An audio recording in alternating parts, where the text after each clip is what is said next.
Welcome back to Trending in Education. Mike Palmer here, joined by Dan Strafford. Dan, it's a bit of a special treat. You haven't been on a little while. It's great to have you back. Welcome back to the show. I'll take it. I appreciate you asking me back. I will say the past few weeks have been crazy. A little bit hectic. It's funny. I've worked from home. Funny is probably the wrong word. Worked from home for 5 years, but I'm busier now because everyone else is working from home. Yes. And it becomes this different energy now that the whole world is working from home, and my children are home and being homeschooled. It's a lot, but I'm glad to be here, share some time with you because this is always fun.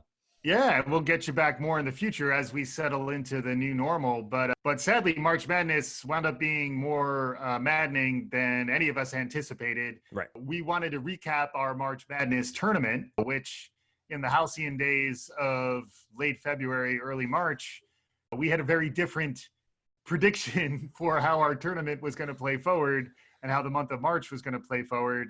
You know, it's as though several years have passed in March, and now, hey, we're in April, and it doesn't look like things are slowing down, speeding up. I don't know, but time is passing very slowly these days. But thankfully, we were able to power through and complete our March Madness tournament.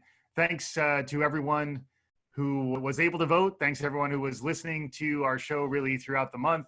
And yeah, we wanted to talk about the results because I think they're pretty interesting on a number of fronts. And like we said, I think early on, you know, if we stop podding, the coronavirus wins. We are certainly not stopping to pod.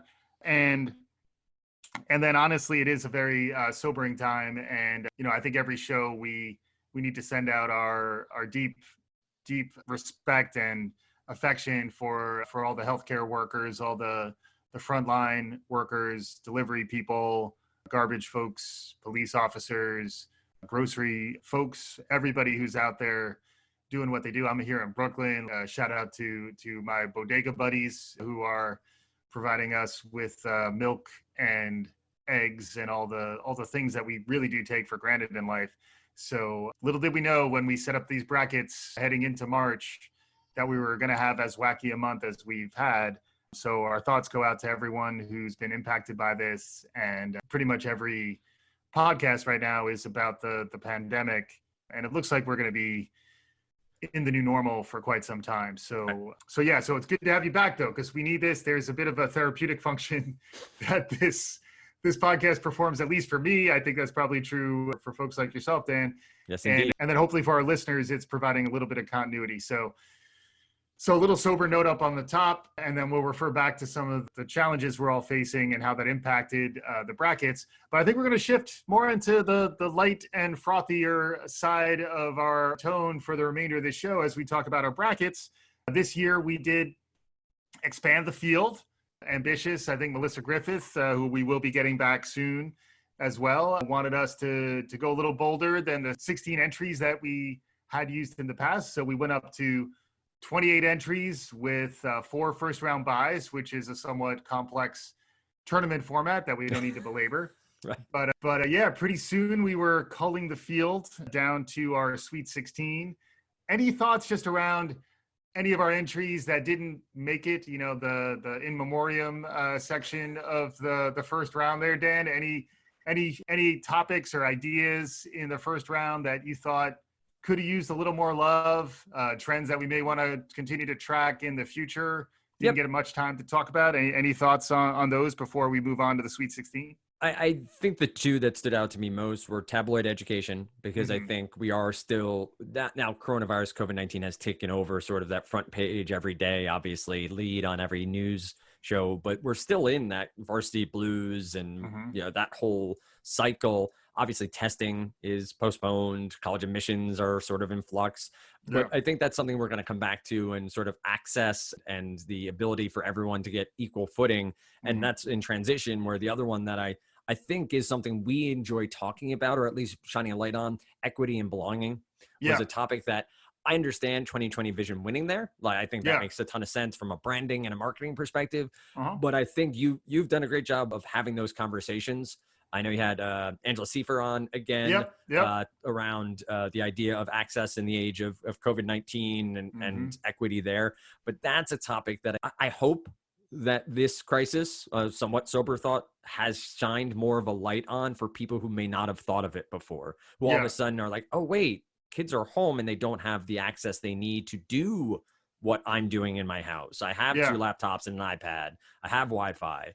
Well, spoiler alert, there is something that's very near and dear to that topic that made it all the way to the finals. Right. And we'll come back to that. But yes, hopefully we'll be able to do more on the equity and belonging, more stuff on diversity and inclusion, equity and belonging. Now it's 4 words, so it's a lot to get in there. And I think you're right. Like a lot of what winds up being voted for here is the turn of phrase rather than the idea behind it. So yeah, I would agree with that. I'm a fan of learning. Yes. Add a little fun to the learning, but it was going up against applied neuroscience. So clearly you had me at neuroscience, right. And now you're applying it. But yeah, a little bit of lightheartedness, a little bit of levity, I think particularly in this day and age is important because it is somber times. So trying to find solace in the fun and trying to bring a little bit of humor to the classroom is something we have talked about a bunch on the show. And I think it'll be hard, but it's something I think we'll get better at over time as we start to hopefully flatten the curve, hopefully start to see things settle down a bit. And then we're going to need to both understand what the new normal is and be serious about it, but also figure out when to bring in the levity. So anyway, plenty of topics in this first round. We did cull the field a bit and then wound up with our Sweet 16. The Sweet 16 was a matchup between a whole child teacher community versus applied neuroscience, generational zeitgeist against the learning workforce, storytelling is everything versus bunker-based learning, teachers as leaders versus edutainment for the win, instant knowledge versus 2020 vision, digital inclusion versus simu learning, human mode versus cyber learning, and mindful learning versus JOMO, the joy of missing out. That was what we were planning to have a whiz bang, knock your socks off live session down in Austin as part of South by Southwest EDU. We're going to announce our Sweet 16. We're going to have Rohit Bhargava, friend of the show, on because 2 of the topics that made it to the Sweet 16 were his. We gave those buys because we didn't want to have our special guest have his shows get knocked out in the first round. So instant knowledge and human mode are 2 of Rohit's non-obvious trends this year, his mega trends book. Super interesting. I definitely would recommend it to our listeners. Rohit Bhargava is also a really interesting follow. He does a weekly newsletter around trends. So he's a kindred spirit and a friend of the show. Unfortunately, we didn't get him in March because South by Southwest was canceled on the Friday night before the weekend that I was flying out 8 a.m. Saturday morning. So everything got kind of thrown up in the air then, and we started to realize the gravity of the situation. Although even in some of our early takes, there was a little bit of sour grapes. Like, come on, South by Southwest, you could have rolled the dice. And now clearly hindsight is 2020 vision. Some of it's hindsightful. But yeah, these were the matchups for the first round. Any of them jump out at you, Dan? Because we want to kind of lightning round through all of this. Any of these matchups interesting? We had some blowout wins, which I thought were, full 100% voting for teachers as leaders and bunker-based learning. I think their matchups were intriguing. Edutainment is something near and dear to both our hearts, and it's going to the flirting conversation you were just talking about. Yes. The idea of injecting some fun and edutainment is not a dirty word. We did that episode ahead of... Not a bad word, Dan. Not a bad word. We try to keep it clean. We try to keep it clean. George Carlin had the 7. I mix that up all the time. Edutainment wasn't one of his 7 dirty words. That's right. And I think this went according to projections, right? I think the way these matchups went and where the best was, I think mindful learning is one I'd love to come back to in the future. We've talked about that. We've covered off on a couple of different aspects of that in the past. And in this age, it's going to matter. How do we set aside, compartmentalize a little bit of our brain space to take care of ourselves and make sure we're learning in an impactful way? So I hated to see that one go, but JOMO, that had to move on. JOMO arigato, Mr. Roboto. Exactly right. But it seemed to go according to plan here. Like there's no big upsets, nothing that surprised me other than the 2 or 3 blowouts. 2020 vision also blew out and went 100% over instant knowledge. So yeah. Well, it's interesting how you wind up, to my previous point, I think you wind up realizing what are the zippiest turns of phrase Yep. and not necessarily get at what are the most relevant trends. Folks are voting on Twitter. They may not have gotten the backstory on what they're actually voting for. But yeah, it was interesting. My prognostication going in was that bunker-based learning was going to run the table. So again, a little bit of a spoiler alert, maybe hinting at a little something there, because we're all in our bunkers now. And there was enough foresight for us when we put this together in late February that was our last edition. Yep. But, we were going to be spending more time at home. We kind of knew this was coming. And that's why I think that one had some legs. And then, so what advanced to round two, applied neuroscience versus generational zeitgeist. So Andrea Samadi, who does the neuroscience meets social and emotional learning, is onto something around applied neuroscience. Same thing. We talked to Glenn and Broer from Chan Zuckerberg about what they're doing at CTTL. Yep. There's a lot of folks who are interested in how brain and brain science relates to learning, and also a lot of stuff that sort of takes the theoretical and makes it practical, I think resonates. So there's something going on there. Generational zeitgeists, although I dropped the plural I noticed here, but I think it's zeitgeists. So there's a lot of stuff going on around how all the different generations are in some ways having a shared experience now. And that was able to advance. So more to come on generational zeitgeist. Teachers as leaders, great turn of phrase. I thought that one was going to play well down at South by Southwest EDU. We do need to get more teachers' voices heard on this show, and understanding that teachers, it's easy to kind of gravitate to folks up the chain. What does the superintendent think? Or who is purchasing authority around ed tech in your university? Let's talk to them. They're the leaders. The reality is the real learning happens in the classroom, and it's powered by teachers. And in particular, those teachers they're being forced to change their tactics. And hopefully we're going to talk to more of them about how they navigate the new and the digital. 2020 vision, digital inclusion is the next matchup. More to talk about there, obviously. And then cyber learning versus JOMO, the joy of missing out. I like to say it's the joy of missing out. Any thoughts on this round, Dan? Any matchups? Any surprises?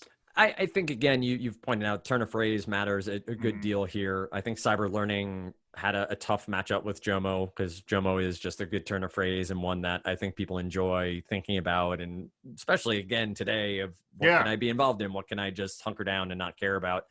For me, teachers as leaders, you made mention of getting more teachers on. I was lucky to help produce a webinar at the day job the other day where we had 3 teacher interviews on it. Every day, run-of-the-mill, wonderful teachers, right? Just teachers who have been experiencing this new online culture. How are they coping with it? How much they miss their students? And those are the sort of messages here on this podcast, what I do in the day job, what we also just do on social media. Those are the stories we need to elevate. Like those are the stories we need to promote and let people hear. Not necessarily always the thought leader or the superintendent or the people up the chain, but the ones who are experiencing it. And same with students, right? What are the students actually experiencing? Are they okay? Are they doing all right? So I was hoping teachers as leaders would make it, but knew with bunker-based learning that my heart was with teachers as a leader and my head was with bunker-based learning. And then, it's like, guys, it's kind of part of the brand here. So I was not surprised. I was not surprised there. Yeah, well, I think you're right too. And like at the top, we were giving our due respect to frontline workers. Teachers are not in the front lines in terms of putting themselves at risk for the virus itself, but they are in the front lines in terms of continuing to deliver their value to their students, and the ingenuity and flexibility of delivery that many of our instructors have demonstrated across all, whether it's K-12, even, my son's daycare. The music teacher has moved to a Zoom room. And just the resourcefulness and ingenuity of humans as a species in general, and then our teachers in particular, is something that really did emerge as something that, we maybe weren't thinking as much about heading into March, and now coming out, you can't help but think about it. And it's going to continue to be something we talk about on the show. I brought it up a few times, so a little bit of a broken record here, but the whole on IQ, how they thought education would change, right? It was the global moment, and we're in it. Microsoft had the Verge.com had a whole article about how Microsoft is already saying that we're in that transitional period for learning. And a lot of teachers are being thrown in the fire, to use a terrible phrase, but they're being thrown to the fire right now and having to figure things out. Some are failing. Some are absolutely failing and some are thriving and some are Right. figuring it out and doing what they can for their students. You made mention of the daycare. My youngest is in a pre-K dance class and they're having a family hip hop class at 5 p.m. today Oh, where the whole nice. family can join in. There will not be video. There Okay. will not Not be even, video. not even on your TikTok account? well, perhaps. I got to get the brand up over there. So All right. that's All fine. right. Yeah. But Yeah. I think teachers, there should be amazing stories. There will be amazing stories. And it's one I know you'll tell, I'll know we'll amplify, that we'll continue to try to get out there, because I'm so awestruck, honestly, by some of these teachers who are now working even more hours now, even diving in further. Yeah, we'll dig back into some of this too. Brian Alexander has been doing interesting work, friend of the show, good follow about all things COVID. There was an EDUCAUSE article that he shared that I thought was pretty interesting, where they made a distinction between online learning and emergency response teaching, calling it ERT. And, I have some thoughts on that, where like I think ERT will be a proving ground for really innovative online learning. So I actually think it's a bit of a arbitrary distinction that's being drawn there, but I do understand that measuring our faculty based on their emergency response here, not everyone thrives in that context. And it also kind of gives short shrift to the folks who spend a lot of time thinking about how to design online learning interventions in a more sophisticated way. But at the same time, it does seem like a watershed moment for online learning. We talked about that a few times on the show since this crisis hit. I don't think we go fully back. Obviously, some ways we will go back. Clearly, K-12, just the social housing of our kids is something that many of us are seeking out in the future.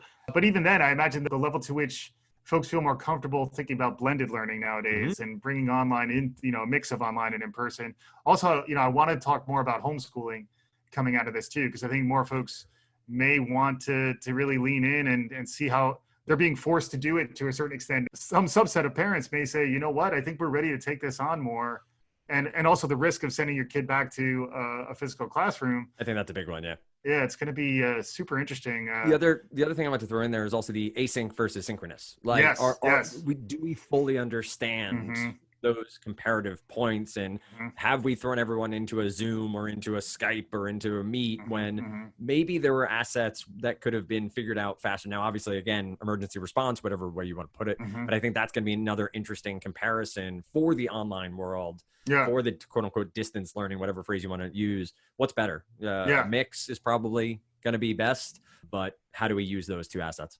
Yeah, I keep saying it's a forcing function, and it's this massive learning lab where every instructional context is being reimagined in light of all this. So it is it's living in interesting times is what we were talking about back in January 2020 felt that way, and it certainly feels that way now. And one of the silver linings is if you're trying to understand where the world is heading, you have plenty to talk about, almost too much to talk about.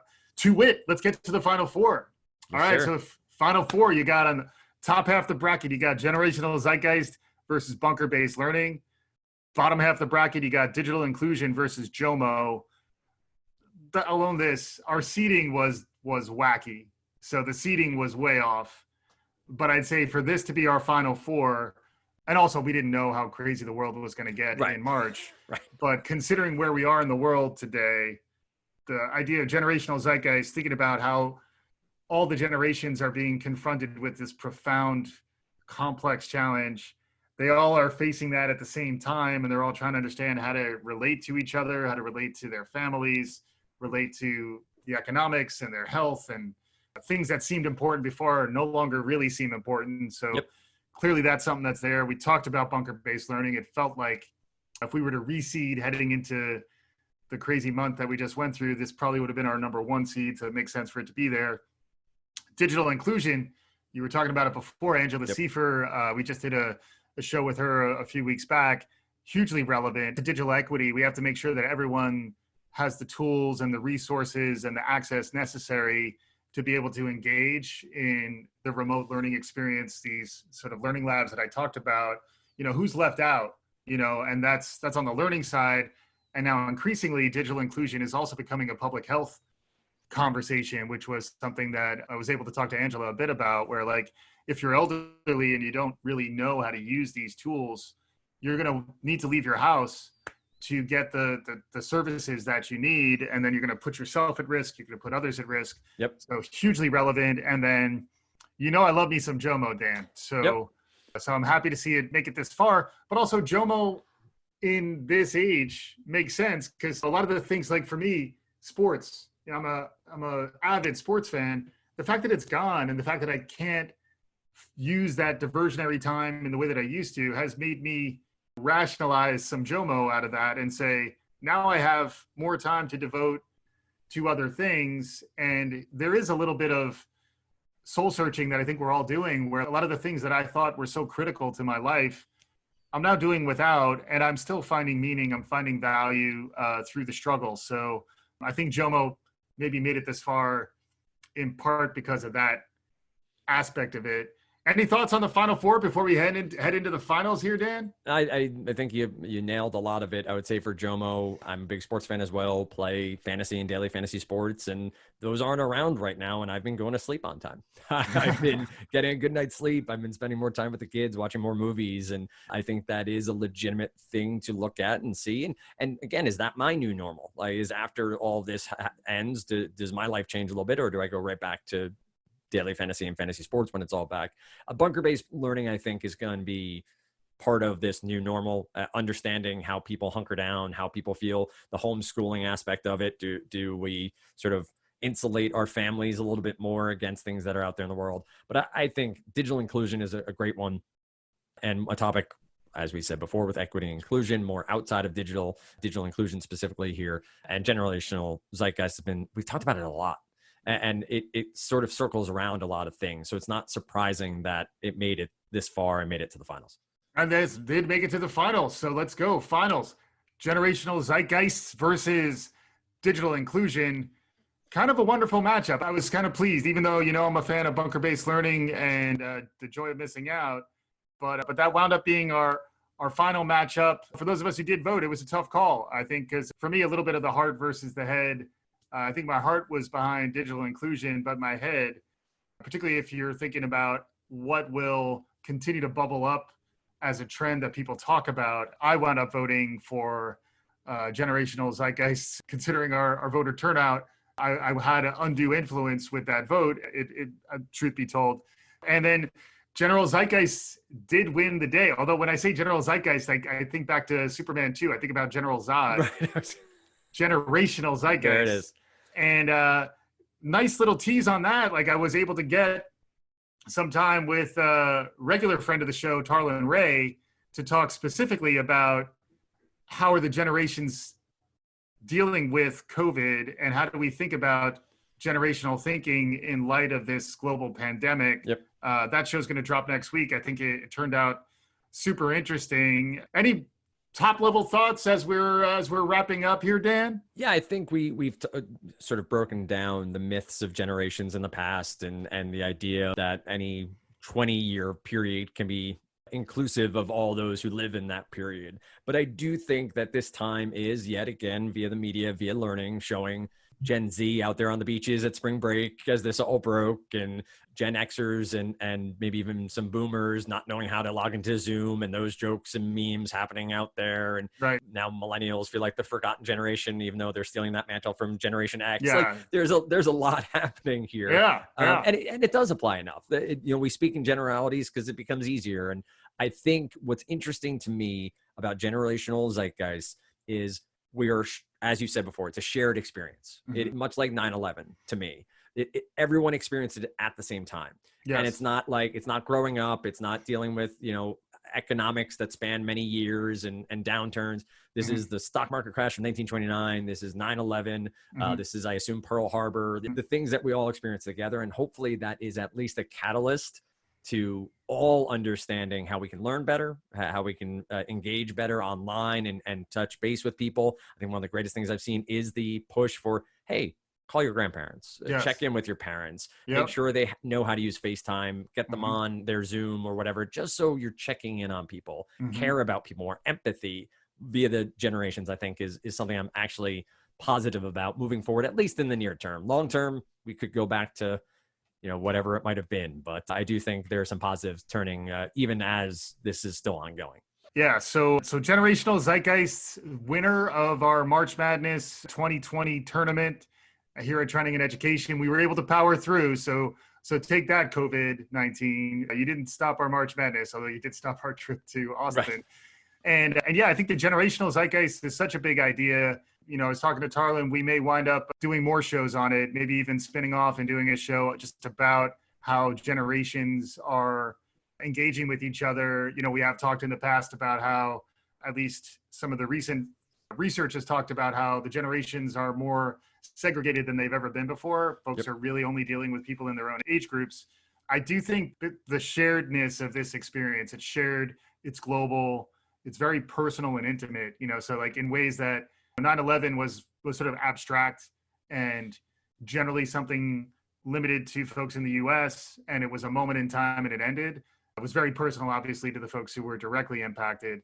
But I think now this is global, and the experience of myself and my family in Brooklyn is very similar to the experience of families in Spain and Italy and in Wuhan and really around the world. I do think there is a broader cultural awakening that's happening, and it will be interesting to think about how that sort of cuts across the different generations. So more to come on that. Obviously, more to come about how this profoundly impacts learning, media, and education, future of work, all the themes that we talk about routinely on the show. And yeah, man, it's good to get the band back together. We weren't away that long, Dan, but you said it before, Mike. It feels like Harry Chapin once said he spent a whole week there one day around Greatest Stories Lives. March felt like an entire year. Yes. So though we were only away for maybe 2.5 weeks, it feels like it's been a lifetime. So I'm glad to be back. Glad to have you, and glad to have our listeners out there. So thank you for continuing to listen.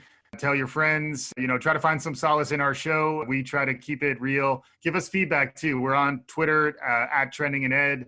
That's where we ran the tournament. That's probably the best place to reach us. We'd love to hear from more educators. If you're an educator and you want to be on the show, we'd love to hear from you. It's really easy. We'll just send a Zoom invite out with you and boom, next thing you know, you're a podcaster. And honestly, the world is going to catch up to us in a lot of ways too. I think there are ways in which we were ahead in some of our thinking. And now I think that forcing function is going to make everybody have to, flex new muscles and really lean into the volatile, uncertain, chaotic, and ambiguous world that we're living in. It's a VUCA world, baby. Shout out to Chris Mayer who turned me onto that idea. But yeah, so that's what we do. Trending in education, March Madness. Viruses don't stop us, at least so far. So let's keep on keeping on, folks. And thanks again for listening.